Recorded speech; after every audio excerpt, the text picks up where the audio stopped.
what do I really want?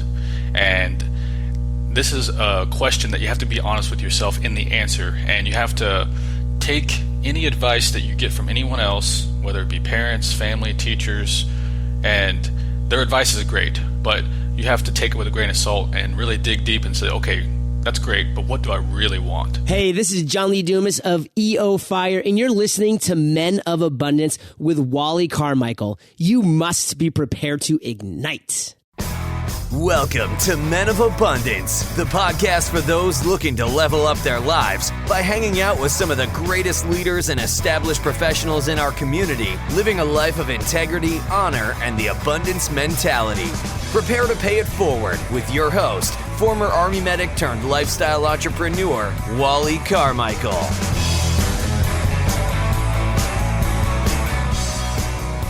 What's up, Men of Abundance? I am Wally Carmichael, your founder and host of the Men of Abundance podcast, the Pay It Forward community, proving to you that you can, in fact, live a life of abundance in family, faith, finances, and fitness. And today we're getting all up in your head. We're talking about mindset. We're going to talk about how you can get what you really want. First, you got to know what you want. Lane's going to break that down for you. And you know it, guys, before we get into the conversation, I'm going to give you a chance to be abundant in your life today by paying it forward and sharing Men of Abundance with everyone in your circle. At the very least, take just a couple minutes. You can do it if you want to. It's totally up to you. But I would greatly appreciate it if you go to iTunes and leave us a rating and review so that others can find Men of Abundance in the search. It seriously takes just a couple of minutes, but the impact is absolutely huge. And if anything, it boosts my ego. It lets me know somebody's out there listening and that you're actually getting something out of our time here today. And for you business owners out there, I want to introduce you to my brand new podcast, Abundance and Prosperity Business Mastery. Coming up this week is the very first interview. Now, it's not normally an interview type of podcast, but occasionally I will interview people that I'm personally working with. And this week I will be sharing with you one of those conversations. Most episodes of Abundance and Prosperity Business Mastery are about 15-20 minutes of me just sharing strategies that you can implement in your business that day to move the needle and increase your revenue, or at the very least reduce some of the business-related stress that you're going through right now. So be sure to subscribe to this podcast, Men of Abundance, and Abundance and Prosperity Business Mastery to be sure that you catch every single episode. They will benefit you. Here we're talking about mindset. There we're talking about strategy and mindset, but specifically related to business owners. Now, our featured guest today is a Special Forces Green Beret veteran who has traveled to dozens of countries on 6 continents. With his real-world experience, he helps others align their life to live their authentic best life. Men of Abundance, it is my honor to introduce you to Lane Belone. Lane, welcome to Men of Abundance, brother. How you doing? Doing well. How about yourself? I am excellent, man. Where are you at in the world? Right now, I'm in the middle of Oklahoma, of all places in the U.S., in the middle of a mini road trip. Yesterday, my wife and I, we departed from Colorado, and we are in Oklahoma. And then later on today, we're going to be heading to Missouri to visit some family and friends. So what's the road trip about? So my wife and I, we were living in Panama for about a year and a half. And we recently moved back to the U.S. about a month ago. And so we moved back to Colorado, and part of the plan was to visit family and friends, and we did that in Colorado. And since I have family and friends in Missouri and in Oklahoma, we decided to do this little mini road trip. And so, yeah, it's just to visit family, friends, and just kind of get out on the open road because, we love road trips. Yeah, I love it. That's one of the reasons why we moved from Hawaii to Florida was because 10 years in Hawaii was great, but you can only do so many laps around Oahu, man. Yeah. And then it's cool because my wife's originally from Panama. That's where we met. My first duty station was Panama. And I did 2 years and then signed up for another 2. And like right at that, just before that second tour started is when my wife and I were introduced to each other. We were a blind date. So it's real cool you spent some time down in Panama. What was you doing down there?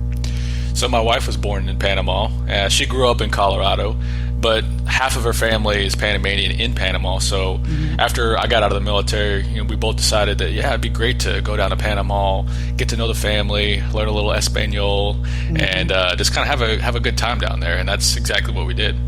Nice, very nice. Yeah, I love it. We were just talking, it's been years since I've been back there. My wife's been back almost every year.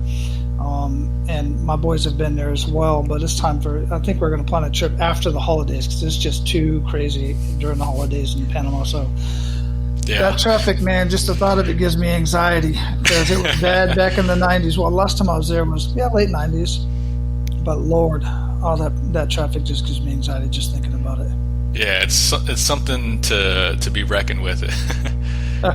So a little bit slower down there in Oklahoma. I was matter of fact, I did my MPT, my medical proficiency training, when I was in the 18 Delta course many years ago. Many years ago. I did my MPT there at Reynolds.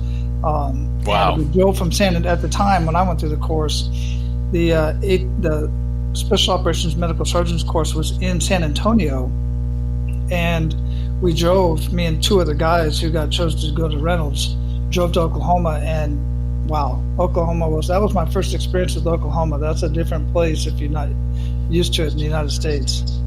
Yeah, and I grew up here in Oklahoma, and funny enough that now I'm kind of like known as a travel guy, but when I was growing up, I didn't do a lot of traveling, and being in the military exposed me to that travel. But Oklahoma has a lot to, a lot of nooks and crannies, a lot of cool things to see. Yeah, some big buffalo, man. I remember my uncle was field artillery. Well, he was an MP during Vietnam, but then after Vietnam, he transitioned to field artillery. So he spent most of his career, retired 30 years, sergeant major there in Lawton in Fort Sill. Wow. So I had a chance to visit him. He came out and visited me in Panama once as well when he was that was so long ago, early 90s. Yeah. So I like to start out with an attitude of gratitude, brother. What do you have to be grateful for today? I mean, the traveling is amazing for sure, but what else you have to be grateful for? Yeah, so as I was thinking about this show, it was the first thing that came to mind was just being able to go out on the open road. And for me, road trips are a special experience because it's traveling in a way to where you can actually feel and experience the transitions between one place and the next. And Colorado is absolutely different than Oklahoma, and to be able to drive through Kansas and feel the transition, so that's the gratitude that I'm feeling right about now. Yeah, that is amazing, absolutely amazing, being able to experience all that different change in scenery and change in people and cultures and the food. Everything changes as you travel from state to state, let alone country to country. Now, you've been all over the world on 6 continents. And I've been all over the world on 5 continents, so I'm assuming that you've been to all but Antarctica. Is that right? Yeah, that's correct. So I got to hit up Australia, man, Australia, New Zealand area, and then once I do that, I got to go hit up Antarctica just to get to all 7 continents. You have any plans for that? Yeah, actually next year. Yeah, there's a lot of planning that goes with it, and you have to have about 3 or 4 weeks of free time in order for you to do Antarctica. But yeah, that's in the plans for next year. Awesome. Yeah, I've looked into it as well. So, before we got started here, I shared a little bit about your bio, and that's more professional type stuff. Here at Men of Abundance, we really like to get to know the man behind the abundance and get a little bit more personal. So if you would, how would you describe yourself? Yeah, so I'm a guy that enjoys the journey. And the journey could be traveling, it could be the journey of life, it could be the journey of a chapter in life, but I really enjoy the process or the journey of going through something, because it can be easy to focus on the end state or the destination of where you want to go, and of course you have to know that because that's going to give you the direction. But for me, it's the process, it's the small victories, it's the big stumbles that allow you to really feel that final moment or the destination or the end state or whatever it is that you're going for. And all of those small emotions and all that is part of the journey is that's how I would describe myself best. A guy that loves the journey. And so when you said when you were growing up, you didn't really travel a whole lot. At what point do you feel that you started, Well, you can still enjoy the journey being right there where you're at as well, of course. But when do you think you made that realization about yourself? Yeah, so I was stationed in Germany. That was my first duty station, and that's what exposed me to experiences abroad, travel. And I had a specific moment where my grandma visited me, and we went down to Zurich, Switzerland, and we were sitting down in dinner, and we were having a conversation with these older people, and I was doing a bunch of listening, as I should. When older people are talking, you should soak it all in, the wisdom. Yes, sir. And afterwards, I realized that I didn't have anything to contribute to the conversation. I couldn't talk about language or politics, or not that I would want to talk about politics today, but I couldn't talk about anything interesting. And so that was my pivot point or transition to where I say, you know what, I need to learn. I need to expand my knowledge, and it started out to be just trying to be interesting and have a good time with people. But ultimately, that led to being able to share my experiences and to pass on knowledge to other people. Yeah, I dig that, man, and that's that's a pretty deep statement that many young men and women, for that matter, but mostly young men, speaking from experience, just don't get till much later in life. Is that when older people are talking, regardless of what their background is, what they do, any of that stuff, it's time to listen, because there's always something to learn. If anything, learn what not to do. Absolutely, yeah. I think as Jim Rohn said, I wish somebody who has failed miserably could travel the world and speak. I'd pay to see that, because I want to find out what he did, so I make sure I don't get there. Exactly, and right? That's 100% correct. Yeah, absolutely. And we've got plenty of those in our lives as well. I know I do. Yeah. So along the way, brother, I know that you've done some amazing things in life, and we're going to get more into that. But along the way, one of the things that changes the trajectory of our life and sends us on a particular path, it usually involves a kick in the gut moment. Not all the time, but quite often I'm finding some sort of kick in the gut moment has changed the trajectory of our lives and put us on a different path. So if you would, share with us the kick in the gut moment that really took you to your knees and make us feel that. Yeah, so it was in the middle of about 2016, and I was still in the military.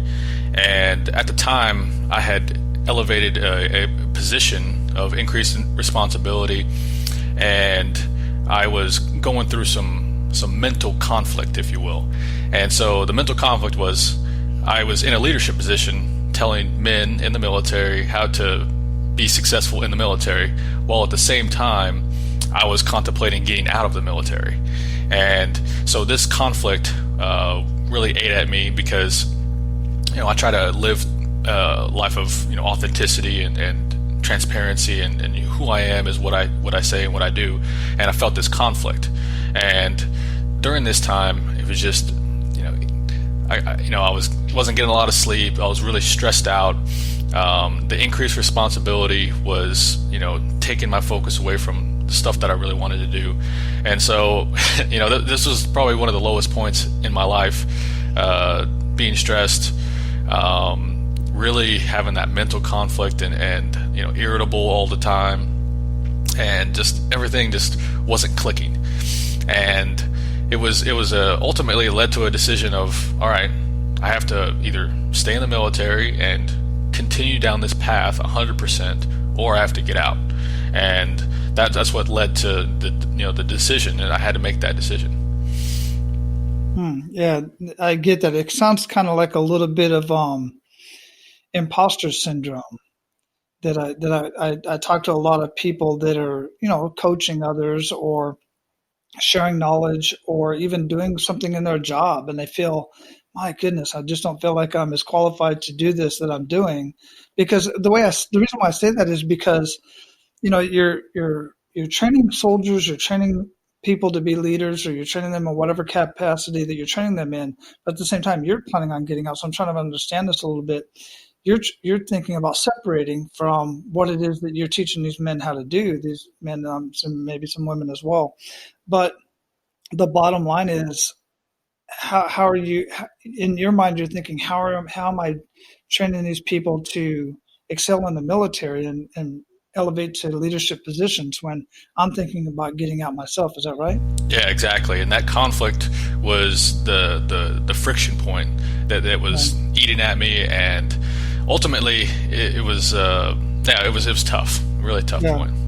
Yeah, I get that, because I mean, after when I was getting ready in the process of retiring, I had a unique experience because I was able to retire, took some time off, and then ended up working back in the same shop, literally at the same desk I was at, only in civilian clothes. And many of the people there at Triple Army Medical Center had been there for many, many years. Many of them still referred to me as Master Sergeant Carmichael, and a lot of them, specifically the soldiers, would come to me for advice. And it was humbling that they would still come to me for that. It kind of pissed off some of the other leadership, though. Yeah, I bet. But one of the things I used to always tell the guys, even when I was on active duty, is look, even my own folks, my own soldiers, if they want to get mentorship from somebody else, don't take that personally, but look yourself in the mirror, because there might be a reason why they don't want to come to you. But also don't take it personally, because maybe you're not exactly where they want to be. Maybe they're getting mentorship from somebody else who's in a different field, or whatever the case may be, Exactly. Yeah. So that's an interesting dynamic. But yeah, so you obviously separated, and what was the next step? What did you do then? Yeah, so the decision was to get out. My wife and I decided, and we were stationed in Germany at the time, and being a military guy, part of being in the military is planning, and so that's exactly what we did. We planned basically the next 12 months after I got out, and so we left Germany, and then we spent some time with family and friends, and then we went on a road trip. Again, I said we like road trips, and so we ended up going on a 3-month road trip across America, spanning 37 states, visiting a whole bunch of friends, family, places that we wanted to see. And so that was 3 months. And then we came back to Colorado, and then we went down to Panama. And so that was the plan. We created that plan, we executed the plan, and ultimately it was something that was in the works for several years. And a lot of people create goals, and sometimes they execute on them well, or they don't. But it was executed pretty well. But that was the next, I guess, 2.5 years, or 2 years or so after the military. Yeah, I dig it.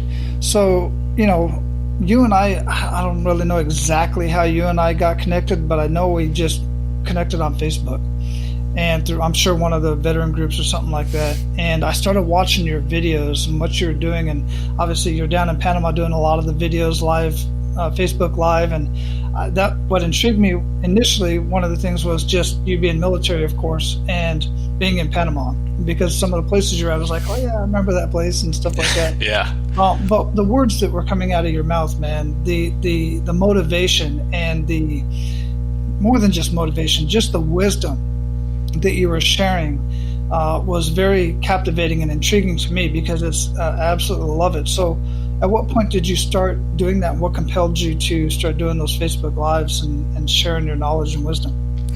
Yeah, so growing up, I was in Boy Scouts, I was in sports, and then throughout the whole military, so many people helped me along the way, and that was mentors, people guiding me in the right direction, training me. And so it came a point to where I was getting out of the military, I wanted to start giving back. And so that was the point to where it was a strictly incoming message. I was consuming people's wisdom and mentorship. And then getting out of the military I started to try to give advice and talk to people and stuff like that. And so I made these small videos, and then it kind of went from there. And ultimately it's just a way of giving back, and I know that that's exactly what this community is about. Paying it forward and taking what you know and what you've experienced from others, and then passing it along to somebody that will help them in any way, right? To uplift, to give them that little nugget that will continue them to push forward with the thing that they want to do in life. And so ultimately, it's a very simple concept that I fully in agreement with what you're doing. Paying it forward. Have you gotten any feedback off of that? What do you see? How do you see it impacting others? Yeah, so it happens, randomly, random messages like, "Hey, that was the perfect message." I do a little bit of, in those live videos. Oftentimes, I'll get a message say like, "This is the perfect message," right now. So I get a lot of those kind of messages, and some feedback from other people is like, "Yeah, that's just I really appreciate that kind of message. It really helped me get through some stuff." Yeah, so it's the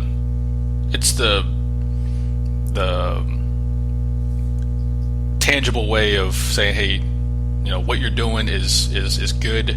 I appreciate what you're doing." Yeah. It's interesting how Facebook, you get the immediate feedback pretty much. Either people are jumping on or they're not.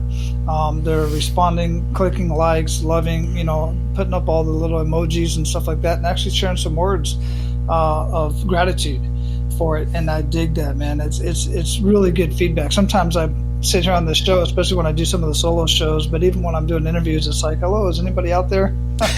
and then you get a comment on social media or a review or something like that, and I'm like, "Oh my goodness, that's exactly what I needed today, man." Because it helps us too, because we're just like everybody else. We're on the same journey, maybe a little bit further ahead, but we're all on our part of the journey, and we're just trying to pull others along with us. So what do you see coming up in the future? What do you see happening over the next couple of years? What's your plan?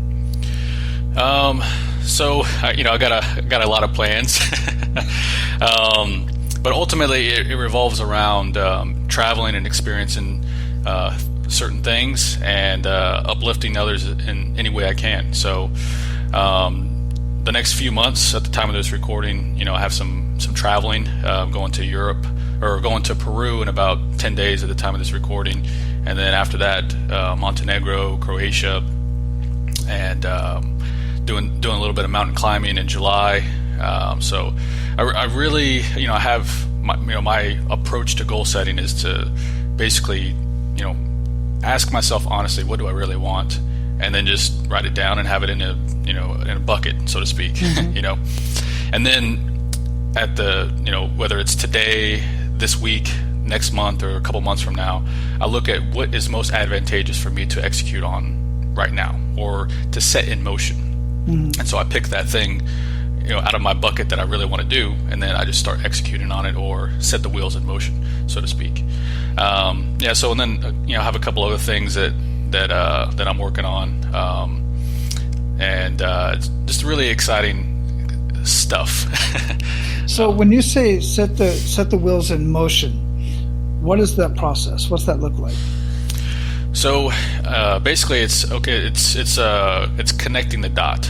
So if whatever the thing that I want to do, so let's take for instance the thing I'm going to do in July. I'm going to go climb a mountain in Washington State. So that's the end state. I want to climb that mountain, and basically set the wheels in motion is could mean a couple different things, but basically it's what is the next step for me to execute on that. And oftentimes with me, the most simple way for me to set the wheels in motion is to book the ticket, book the flight, or book something to where it's locked in place. And so once that it's a keystone act or a keystone step, then everything else almost either has to happen, or I lose out on money, or I have to cancel tickets or something like that. But it locks me in to where that is a path I'm taking now. And travel is a really simple example, and it's one of my favorites is to buy the tickets, and then once that's set, then I start planning everything else and figure out the hotel and figure out how whatever the other details are. But that's so that's setting the wheels in motion. I dig that, man, and there's so much going on there. It's almost like burning the ship, if you will, in a small sort of way, because you're really losing out. You take that big step, book it, put some skin in the game, and then that kind of forces you to do the rest of the stuff that has to happen. And in my experience, many times, it's not that you have to know exactly how it's going to happen. I love your terminology, just set the wheels in motion. For me, it's put it on the calendar. That's great, but I have no skin in the game at that point. So you got to go that next step. So I'm going to ask a little bit more personal questions. Some of the guys are out there thinking, hey, that's all great. This dude's traveling the world. That stuff's not cheap. How are you funding all of this? Yeah, so it comes down to focus and being able to, one, know exactly what you want.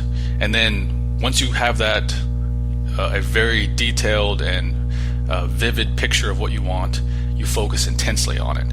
And that is what allows for the intangible things to happen. So that's where your focus goes, is where your money goes. So if you focus on travel, that's where your money's going to go.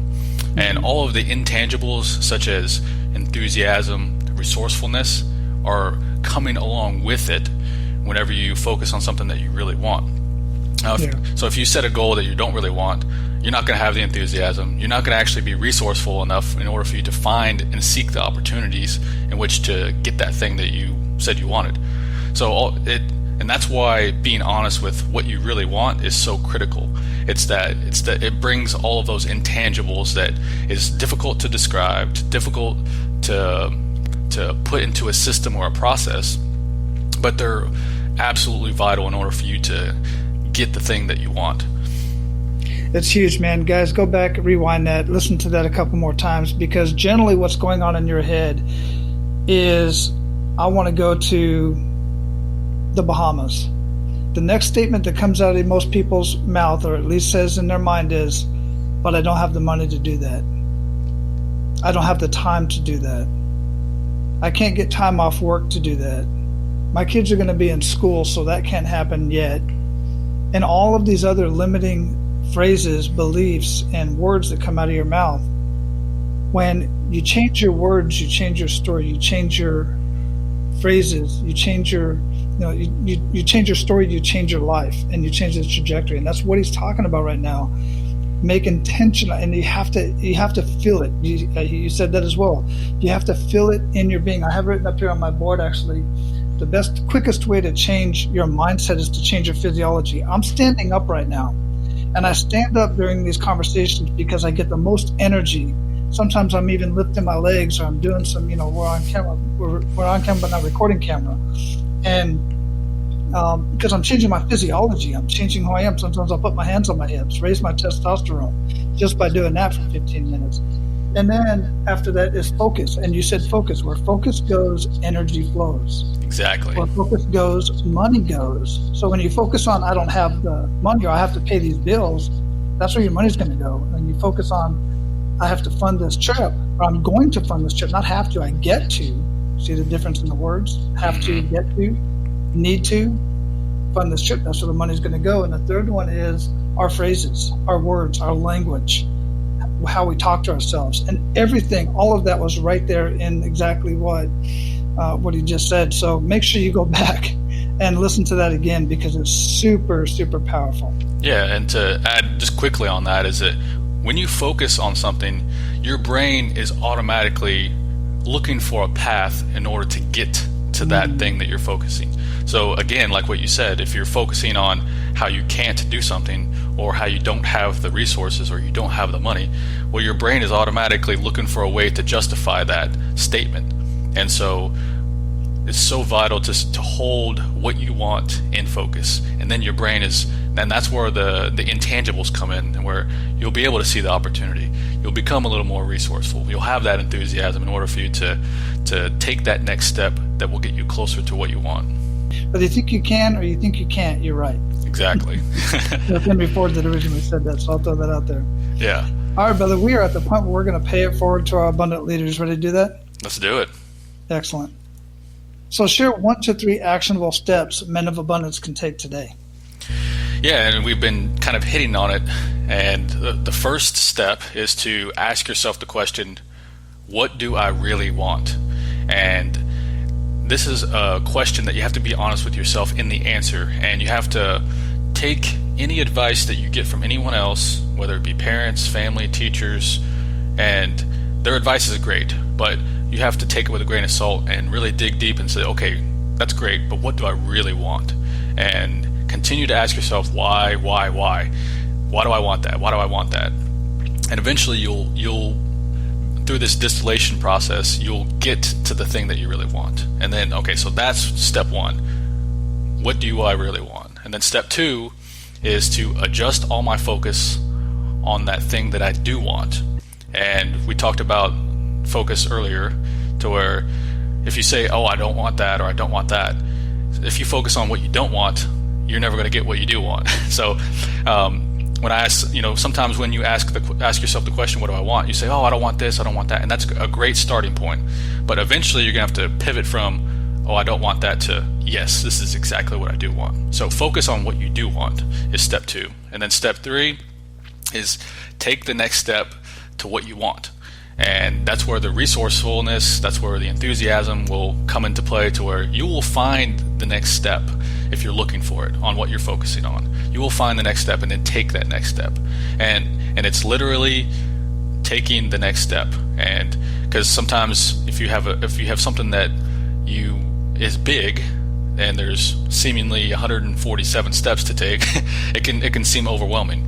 But as long as you just focus on that next step, then you'll get closer, and celebrate the small victories. Celebrate every single step and feel that energy, feel everything. They're like, yes, I got closer to the thing that I want. And that's it. So step one is to ask yourself, what do I really want? Step two is focus on what you do want. And then step three is just take the next step. Yeah. And you know what? One of the things I'm going to interject right here before I ask the next question is that next step. Generally, what happens when people don't know the next step, they stop. They just, the whole process crumbles and stops right there because you can't figure out the next step. What would be your answer to that if somebody gets stuck and they just don't know the next step to take? Yeah, so that usually correlates with focus. So that usually means that focus has been diverted from what you do want to, I don't have the resources, or I don't know what the next step is.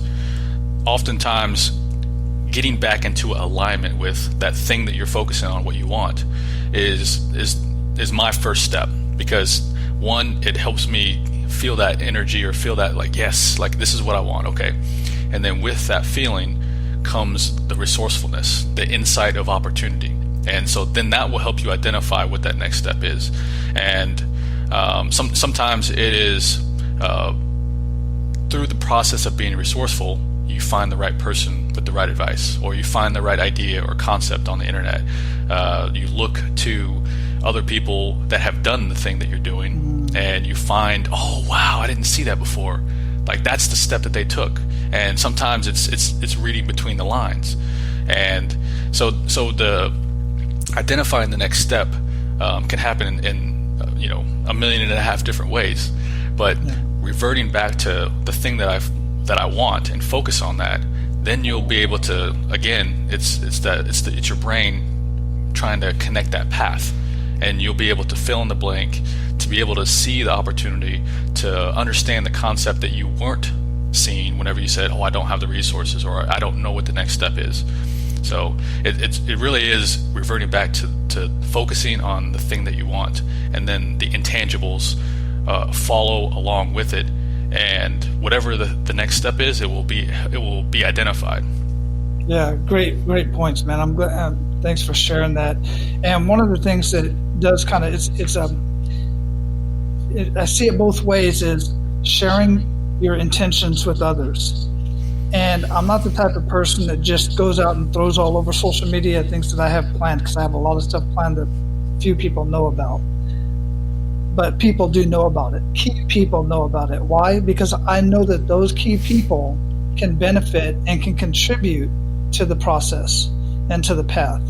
Because when I find myself falling short, generally it's because I'm trying to do it alone. And anytime that I've had a mentor or a coach or somebody, my wife is my greatest partner, if you will, of course.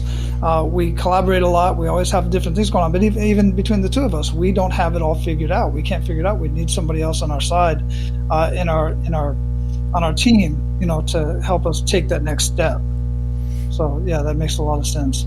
So what rituals make the biggest impact in your life? You mentioned a couple. in there a little bit, but let's bring them together right here. Yeah, so we started with the first one that's one of my favorites with this podcast, which is gratitude. And gratitude and appreciation and thankfulness, all those great great practices is what helps me continue a life of confidence. Because whenever we're grateful for stuff, when we're appreciative of things, we see the wins in our life. Because oftentimes people can focus only on the bad stuff, or if you're a high performer, sometimes you can only focus on the things that you need to improve to get better. But if we don't take time to give gratitude, appreciation, we can lose out on reminders of us winning in life. And it doesn't matter what stage you're at in life, you can give gratitude to something. You can appreciate so many different things in your life. And by that simple practice of gratitude, first thing in the morning and at the end of the end of the day, right before bed, so that's what I practice every day. I have a appreciation journal that I have on my nightstand, and I carry with me when I'm traveling, and I just write 3 things that I'm grateful for that day, and then I tell myself how I'm going to wake up the next morning. So gratitude is vital for so many different reasons, and it's one of the things that has just really helped me in life and give me a winning perspective. And then the second thing is meditation, and so many people talk about it. There's so many different benefits for it, but it's just a practice that I do every day. And being able to add those 2 elements, I think anybody can benefit from adding those into their daily habits and routines. Yeah, absolutely, especially when you do it over an extended period of time. It's both of those are huge contributors to my prosperity in my life, for sure. Yeah. Because I was just listening to Tony Robbins this morning, and of course I do gratitude every day, but he said something that I hadn't heard him or even heard said before, and it rings so true in that comment, that once you can give gratitude, at that point, regardless of where you're at financially, resources wise, whatever, at that point you are truly wealthy. You will find wealth in your life in that moment, because you can be grateful for what you already have. And that's where it all starts, and that's where it all ends. Exactly. For me, I truly believe that, man. What would you recommend our abundant leaders read or listen to, and why? Yeah, so the first quick piece of advice is what are you going through in life right now, and then reading something that will help with that thing that you're trying to do or that you need help with. So that's the first thing, is because whenever I'm reading, like I don't read, I read very specifically, intentionally, and it's great to read books. It's great to take in knowledge, but for me, the reading process and the consumption of audiobooks is very specific to what is going on in my life and how can I take action on it upon listening or reading to that book. So that's the first piece of advice. But something that I've been reading lately is some older books by an author called Wallace Wattles, and he's most famous for The Science of Getting Rich, or The Science of Being Rich, and he has a couple series of The Science of Being Great, The Science of Being Well, and he has a couple other books, but I would recommend Wallace Wattles as a great short read. A couple months ago, and I'll tell you why this book was so important. And a couple months ago, I was, I had one of those days where like, oh man, like nothing's clicking, like everything's, like not working, and it, basically one of those down days of like just my mind is just crushed. And so I have a practice of doing 2 things, to one, read a uplifting letter that I written to myself, and then 2 was to listen to Wallace Wattles, this book, Science of Being Rich. And it doesn't have anything to do with, it has stuff to do with money, but it has everything to do with the mentality of abundance and wealth and living a life of that you choose. And so upon listening to that book, it's a really short book, and I was immediately pivoted from negative down to yes, okay, I know what I need to do now. And it was the reminder of me getting out of or focusing on the bad stuff, and then diverting my attention back to the stuff that is good for me, the positivity, the enthusiasm, the things that I want. And so Wallace Wattles is something that I would recommend to everybody. Oh, I'm going to check that out. I know I've heard that name before, but I have not read or listened to any of the content whatsoever, but it's right up my alley. And you bring up a good point, how it's called The Science of Being Rich, and many books that are written like that, like Think and Grow Rich, Millionaire Mindset. I've got so many over here on my bookshelf that all have something to do with wealth, rich, millionaire, so on and so forth. Most of them have nothing to do with actual cash flow, actual money. Not that I have some business books over here that tell you how to increase profits in your business, for sure, because that's what I do. But the science of being rich it all really comes down to the same stuff. And quite frankly, much of it, in my experience, is biblical. It's storytelling. It's living a life of gratitude. It's living well. It's all about that more than that. But I say that because those titles are what get most people to pull that off the bookshelf. Absolutely, yeah. It's marketing, brother. Absolutely. So what do you feel holds most people back from living a life of true abundance, Lane? Yeah, I think it's lack of trust in oneself. And there's so many levels that fall under that. But it's, if you don't trust yourself, you won't take a leap of faith to do the thing that you want. Because when you don't trust yourself, you don't think that you have the resourcefulness to accomplish that thing. When you don't trust yourself, you don't think that you're worthy to get what you want. So there's so many aspects of trusting yourself. But that's why I boiled it down to that comment. And so for anybody listening right now, look into what you don't trust yourself about, and then from that digging point, or that point right there, that thread, find out what's behind it. And if it has something to do with self-worth, all right, look into how you solve that, or how do you find a positive message to negate that lack of self-worth. If it's lack of confidence, I'm telling you, gratitude and being grateful for everything that you have will turn you from a non-confident person to somebody that has an abundance of confidence. Because confidence is really an observation of you seeing yourself winning in life. And if you're always focusing on the negative, the bad stuff, then you're like, oh man, I'm just not that successful. Like, I'm not that this, I'm not that. But when you give gratitude and appreciation to the small things in life, and how you win, you'll look at yourself differently. You'll say, man, today was a great day. Like, I did this, and then you look back at your life and you're like, man, I've accomplished a lot. And it doesn't matter where you're at in life. It doesn't matter what level you think that you're playing at. If you appreciate the things that you have and that you've accomplished, you will think that you're a winner, and you are a winner. And to know that you're a winner is what gives you that confidence. And so that confidence will allow you to trust yourself. And so if you don't trust yourself, ask yourself why, and then start looking at those areas in which you can improve your life. And there's so many resources out there. Listening to this podcast will help you be able to have that positive message to negate that negative aspect and why you don't trust yourself. Wow, that's deep, man. I love it. I absolutely love that answer. So what does being a man of abundance mean to you? Yeah, I mean, for me, it is knowing what you truly want in life. And when I say truly want, is that authentic, true, real thing that you want, and not the stuff that people tell you that you should want. The Lamborghini. If it doesn't resonate with you, then don't want it. Mm-hmm. Want the things that you want, and then experiencing that life fully and truly feeling it.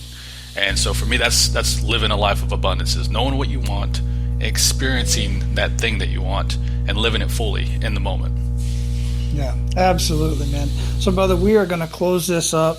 Before we do, what do you want to ensure that our abundant leaders get out of our conversation today, and how can we get more of you? The next step is based on what you're focusing on. And we've hit it during this whole conversation, is know what you want, and then focus on it, and then everything else will fall into place. You'll see the opportunity, and the right people will come into your life to help you along your journey. Yeah, absolutely. Totally agree with that. That's how I started this whole abundant process, man. That's how the whole thing got started, was realizing, actually starting to be grateful for everything that I had in my life at that point in time, and then so much more started coming into my life, much of which was already there. I just wasn't seeing it. Exactly. And we're focusing it just started on it. more connections, stronger relationships, and yes, even more money. It all started. Don't be grateful, and don't pay it forward, and start doing all this stuff for that purpose. Just understand, when it's done truly from the heart and not from the head, for the right reason, so much more will come into your life, man.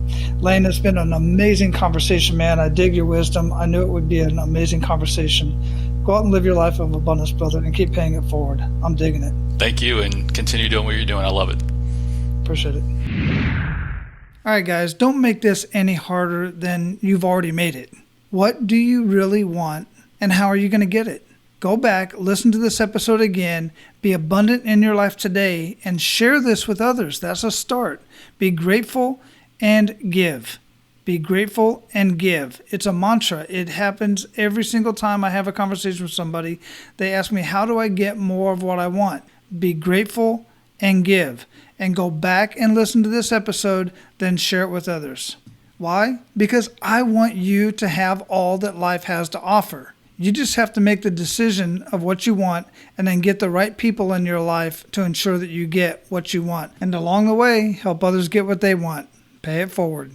Now, go out and live your life of abundance. And guys, make sure to pay it forward.